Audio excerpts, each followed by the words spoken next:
You're watching College Football Now by Chat Sports. I'm your host, Harrison Graham. In today's video, the TCU football job has opened up. My alma mater, as Gary Patterson was kind of fired, if we're being completely honest, based on what TCU Athletic Director Jeremiah Donati said on Tuesday. They part ways after his 21-plus seasons as a head coach. Donati informed him that he would not be retained after this season. They offered him a different role in the athletic department. He declined. He also declined to finish this season as TCU's head coach. Obviously a legendary coach in Fort Worth, finishes 181-79 in his career, couple of New Year's Six BCS bowl wins, and a Big 12 co-championship in 2014. And the latest report is that TCU is eyeing a sitting head coach. So we're going to take a look at 10 potential candidates to replace Patterson, some current head coaches and some who are not as well. I want to say a couple of things before I get to my candidates. Change is tough, especially when you have a guy for over 2 decades who has accomplished what Gary Patterson did at TCU. He took this program from the Western Athletic Conference to the Big 12 and was on the cusp of the college football playoff in 2014. That's pretty legendary stuff. However, it was time. 22-23 his last 4 seasons. He didn't seem to be catching up to the modern days of NIL and how modern college football is going with innovative offensive thinking and stuff like that. An absolute legend, but I do think in the end, this was the right decision by TCU and athletic director Jeremiah Donati. You guys tell me, TCU fans or otherwise, was firing Gary Patterson the right choice? Type Y for yes, type N for no. Let us know what you guys think down in the comments section. I do want to say one more thing as well, because as an alum, very passionate about this school and this football program. Just want to say thank you to Gary Patterson. Interacted with him a handful of times during my time on campus and a couple of times afterwards. Was always very nice to me. I probably don't end up at TCU without his impact on the school. I wanted to go to a school that had academics that matched what I was looking for and a good football program. And without Gary Patterson, that would not been TCU. So thank you to Coach. Your impact on me has been huge, and several others as well. A TCU and Fort Worth legend. All right, let's get to 10 coaching candidates to replace Patterson in Fort Worth. Number 10, Dana Holgorsen. There's not been a lot of buzz around him, but has a lot of Big 12 and Texas ties. He's doing a nice job at Houston. He wouldn't be near the top of my list, but he's got a good offense. He's done some good things over the years. He knows the Big 12 very well. Again, not my top candidate. That's why I've got him at number 10.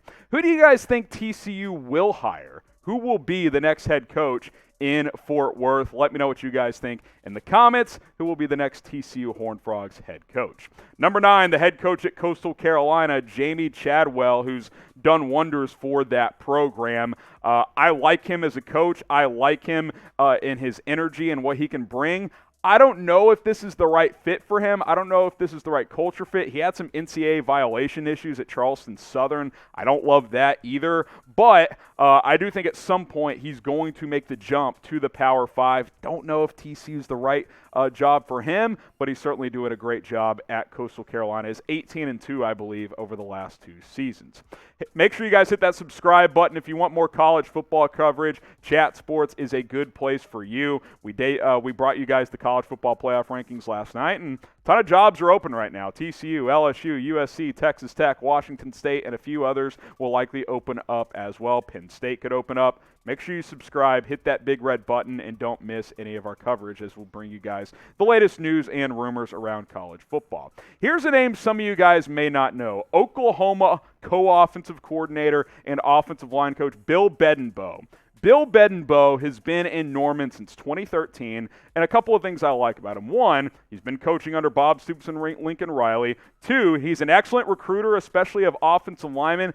That is a big deal. TCU for a while was getting good offensive line recruits. That has not been the case the last couple of years. I think this team has to get better in the trenches on both sides of the football. I think Bedenbaugh's a guy who could help you do that. Can he be a head coach? That feels like a big jump for him. TCU wants a sitting head coach, they claim. I wanted to include him, though, because Oklahoma has run this conference for pretty much since the Big 12 was launched, over 20 years ago. So I think he's a sleeper candidate. I don't think he'll be one of the top guys, but I think he's someone that is worthy of an interview. BetUS is the best sportsbook partner in the game, and if you want to make money betting on college football, it is the place to go. Go to chatsports.com/bet. Type that link into a different tab, chatsports.com/bet. Use the promo code chat125. And for you new BetUS customers, if you haven't gotten going with them yet, we've got a jersey giveaway deal for you. Follow those steps I just mentioned. Chatsports.com/bet, promo code chat125. You got to deposit at least $100. That'll get you $125 for free, so $225 in total for only paying $100. Then we'll hook you guys up with a free jersey after you place a bet on any game for any amount. Just lay $5 on your favorite team. We got jerseys available. Email us, jersey@chatsports.com. If you're a TCU fan, we've got TCU jerseys, Ohio State, Alabama, Michigan, and several other schools as well. Get going with BetUS, and then once you place a bet, email us, jersey@chatsports.com, and we will hook you guys up with a brand new jersey. Jay Norvell, the head coach at Nevada, he's done some good things there. I've heard his name mentioned a couple of times. He's an offensive guy. Carson Strong is going to be an NFL draft pick, their quarterback. That's pretty impressive out of Nevada. He's got ties to the Big 12 with his time at Oklahoma. Not one of my top candidates, but I think he's kind of in that second tier of if you miss on your couple, first 2, 3, 4 guys, maybe he becomes a secondary candidate. Number 6, Chris Petersen, the former Washington and Boise State head coach. There's a report out there from Jeremy Clark, who has covered TCU for over 10 years, that they have gauged interest in Chris Petersen and whether or not he would want the job. He left Washington because he was kind of tired. He's 57, only a couple years younger than Gary Patterson, 4 years younger, who is 61, I believe now. So he's a little bit of an older guy. I would like to go younger, but Chris Petersen's track record speaks for itself. He put Boise on the map with that win over Oklahoma in the Fiesta Bowl. He also took Washington to the college football playoff, only one of 2 schools out of the Pac-12 that's made the college football playoff. He's a winning head coach. But is he re-energized? Is he ready to give his all to a program like TCU that has aspirations of, at least being in the mix to compete for conference titles from time to time? I don't know. I put him at number 6. I don't know if he's interested. I do know that according to reports, they have gauged interest. We'll see if that develops any further. Would you hire Chris Petersen? Type H for hire, type P for pass. Look, if he's re-energized and can bring some coaches with Texas ties to recruiting here, I'm in. I mean, he's won a ton of games for 2 programs that he elevated. There's no doubt about that. So I think I would have to consider it if he is in.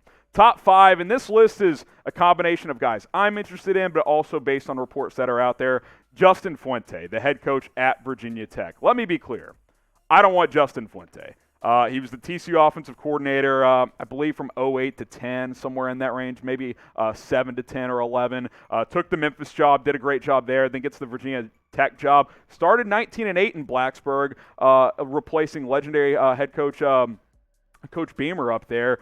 But I believe he's like barely above 500 in his last 4 years. I think he's 23-22, which is basically what Patterson has been his last 4 years at TCU. That doesn't inspire a lot of confidence in me. It doesn't feel like he's handled replacing a legend all that well. That's what he would be asked to do once again here. I'm not that high on Fuente. I get he's been on this staff before. He's an offensive mind, but I think there's better options out there. Some of the guys on my 6 through 10 I would prefer over Fuente, but I think there will be some interest from TCU. Number 4, Jeff Traylor, the UTSA head coach. He obviously just signed a 10-year extension for $2.8 million per year, and his buyout is now $7.5 million, which isn't really a problem for TCU, but is it worth paying for the UTSA head coach? I don't know. He's an up-and-comer. I think he's someone who can do some potentially good things in the future as a Power 5 head coach, but I think the timing of the extension makes things challenging for him if he is going to be in the mix for this job. Had this extension not occurred, he might be higher on my list. I might have him at number 2. I just don't know if TCU is going to view him so highly that they're also going to pay this buyout. If they think he's the guy, they'll pay the 7.5. If they're not 100% convinced, I don't think they will. I've got him at number 4. We'll see how it shakes out. By the way, Traylor was also in the mix for the Texas Tech job. I don't think he will be now because that job's been open for weeks, and he still signed that extension. What do you think the better job is right now in college football? Type TCU for Texas Christian, type TTU for Texas Tech. I think it's TCU. Location matters. Being in the DFW Metroplex is a big advantage. Texas Tech is kind of in the middle of nowhere in West Texas. Recruiting is tougher there, so I'm going to type my TCU. But let me know what you guys think in the comments. All right, top 3. It's possible Sonny Dykes is TCU's top target. He's not mine, though. A couple of reasons for that. Number 1, I'm just going to assume that Sonny Dykes has a similar buyout to Jeff Traylor. And I don't love the idea of giving one of your rivals, $5, $6, $7, $8 million to buy him out. Don't settle for Sonny Dykes. Is he a good coach? Is this a safe option? Yes. I don't know what his ceiling is, though. Look, he's doing a great job at SMU. He understands NIL, by the way, which I do like that about him, but you'd have to find the right defensive coordinator. Those defenses have been really bad at SMU, and that's going to be a big deal too because this year's TCU defense is maybe the worst ever under Patterson, so you got to get that side of the ball cleaned up as well. This isn't just about offense. I'm not saying Dykes can't be the guy. I'm saying don't zero in on him, Jeremiah Donati, and just say, yeah, SMU's beaten us twice in a row, so let's just go hire him. That you can't operate that way. You have a head coach opening for the first time in over 20 years. Do a real search, and if you decide Dykes is the guy, fine, but don't settle on him. I got him at number 3. Number 2, Mike Elko, the defensive coordinator at Texas A&M. Now, I'm probably higher on him than TCU is because Donati flat out admitted that a defensive-minded coach replacing Gary Patterson would be very challenging because Patterson's one of the all-time defensive minds in college football. Donati hinted that they're going to look at an offensive guy. I'm all in on Elko, though, because he's been A&M's DC for 3 years now. He's got them as a top 5 defense in the country this year. They were top 10 in the country last year when they went 12-1. He's recruited in the state for 3 years. He was the defensive coordinator at Notre Dame before that. He's been a DC at a blue blood in Notre Dame and a program that's kind of shifting to being one of a top-tier program the last few years in Texas A&M, and he's recruiting in the state very well, and he recruits in the trenches well on that defensive line. That's also an area TCU's got to get back on track. They have not done as well in that area the last few years. I like him a lot. You bring him in here, you trust him to get a good offensive coordinator from somewhere in the SEC. He's got those connections now. I would do this. I would hire Elko. He might be my number 1 guy, but with Donati hinting that they want an offensive head coach, I had to put him at number 2, but let me be clear. I am all in on Mike Elko. Who would you rather hire? Because I think it's kind of 2 options here. Would you rather hire a Power 5 coordinator, defensive or offense, or a Group of 5 head coach? I think that's the reality if you're TCU. You're not getting another Power 5 head coach to come over here unless it's a low-tier Power 5 guy. It's either a high-end Group of 5 head coach or a high-end Power 5 coordinator. What do you guys think? Type P for Power 5 coordinator, type G for Group of 5 head coach. I think both are good options, but I think you should consider both and not just settle for a Group of 5 head coach. All right, number 1, Billy Napier, the head coach of Louisiana. He's kind of 1A, 1B. Him and Elko are my top 2 guys. Napier's track record is impressive. He checks all the boxes. He was an assistant under Nick Saban and Dabo Swinney. There's chatter that his long-term goal is to be Nick Saban's replacement at Alabama. I don't ever see Alabama hiring the Louisiana head coach. But if he comes to TCU 5 to 7 years, does a really good job, elevates TCU back to being, 8, 9, 10 win program consistently, then Alabama's like, okay, he reversed, he brought Louisiana to national relevance. He brought TCU back up from mediocrity after they were, kind of in that, second tier under Gary Patterson in his peak.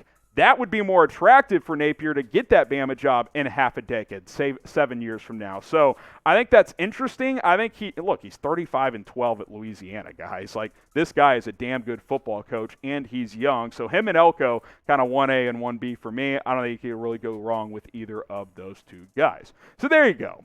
What do you think? I asked you guys who you want TCU to hire. Now I'm going to ask you guys who you think they will hire.